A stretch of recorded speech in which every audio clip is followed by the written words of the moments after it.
Section 9 of Hindu marriage act, अगर आपने भी अपनी पत्नी के अगेंस्ट अपनी पत्नी को घर बुलाने के लिए सेक्शन 9 में पिटीशन फाइल की हुई है कोर्ट में, तो ये वीडियो आपके लिए बहुत इंपॉर्टेंट है। हाल ही में सुप्रीम कोर्ट का एक फैसला आया है जिसने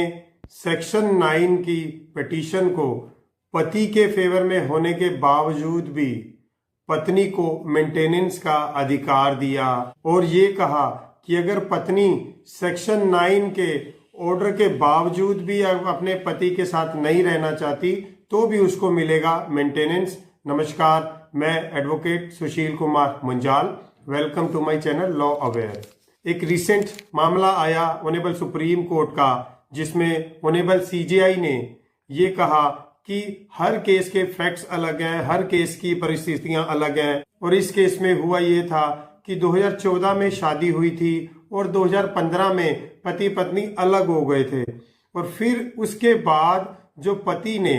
झारखंड कोर्ट में, फैमिली कोर्ट में एक पिटीशन फाइल करी सेक्शन 9 की for restitution of conjugal right, और जिसमें उन्होंने कहा कि पत्नी अगस्त 2015 में घर छोड़कर चली गई थी और कोई भी रेलिवेंट रीजन नहीं है। तो इस पर जो पत्नी का जवाब था, उन्होंने कोर्ट को बहुत चौंकाने वाली बातें बताई कि पति ध्यान नहीं देता था और उन्होंने उस पर मानसिक और शारीरिक प्रताड़ना का आरोप लगाया। और उन्होंने ये कहा कि मेरा पति मुझसे 5 लाख रुपए दहेज के मांगता था कि जिससे वो एक नई गाड़ी खरीद सके।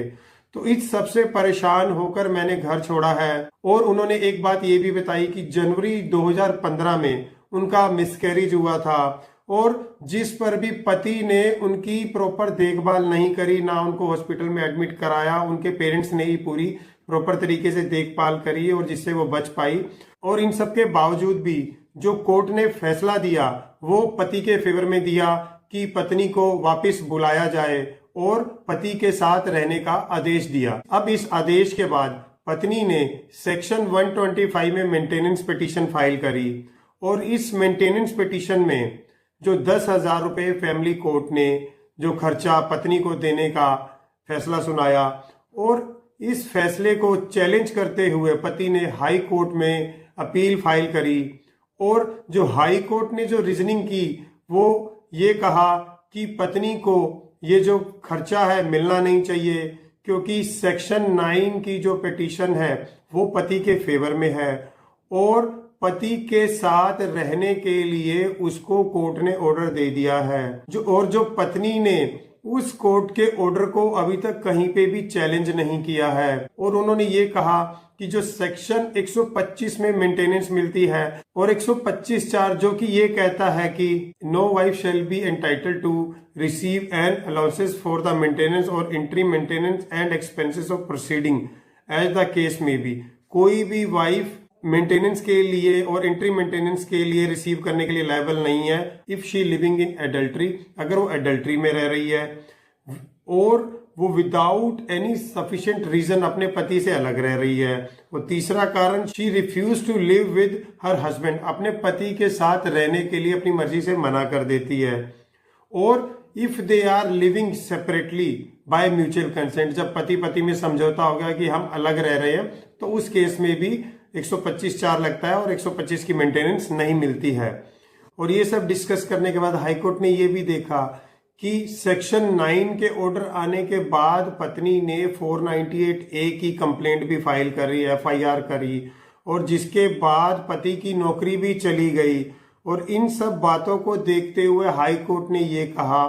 कि पत्नी ने ना तो सेक्शन 9 के ऑर्डर को चैलेंज किया है और हस्बैंड के पास अब जॉब भी नहीं है, और पत्नी अगर चाहे तो पति के साथ आकर रह सकती है और वो उसका पूरा खर्चा करेगा। और इस पति की पिटीशन को अलाउ कर दिया। और इस ऑर्डर को चैलेंज करते हुए पत्नी ने सुप्रीम कोर्ट में SLP फाइल करी और इस SLP पर सुप्रीम कोर्ट का जो फैसला आया वो ये आया कि अगर पत्नी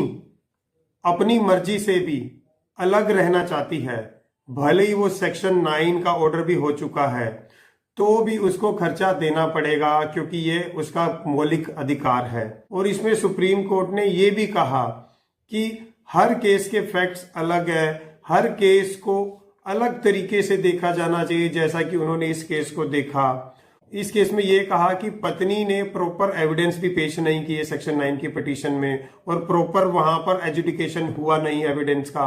और इस रीजन से भी उन्होंने ये कहा कि पत्नी को मेंटेनेंस लेने का अधिकार है, खर्चा लेने का अधिकार है, और हम सिर्फ इस बेस पर कि पत्नी ने रहने से मना कर दिया, मतलब कि जो सेक्शन 9 का ऑर्डर पति के फेवर में आ गया और पत्नी ने उसको कंप्लाई नहीं किया, तो सिर्फ इस बेस पर हम पत्नी के मौलिक अधिकार को खत्म नहीं कर सकते, जो कि शादी के बाद उसके पति की जिम्मेवारी है कि उसको खर्चा देना, उसके रहन सहन का ध्यान रखना। तो इसी बात पर ऑनरेबल सुप्रीम कोर्ट ने ये कहा कि ये जो फैसला है सेक्शन 9 का गलत है, और पत्नी को 10,000 रुपये महीना जो फैमिली कोर्ट ने मेंटेनेंस बांधा था वो मिलना चाहिए। अगर आप पूरी जजमेंट पढ़ना चाहते हैं तो मैंने इस जजमेंट का लिंक डिस्क्रिप्शन बॉक्स में डाल दिया है, आप वहां से जाकर पढ़ सकते हैं। आप मुझे इंस्टाग्राम और फेसबुक पर भी फॉलो कर सकते हैं, और अगर आपको ये वीडियो अच्छी लगी तो please like and share the video and subscribe my channel. Thanks for watching.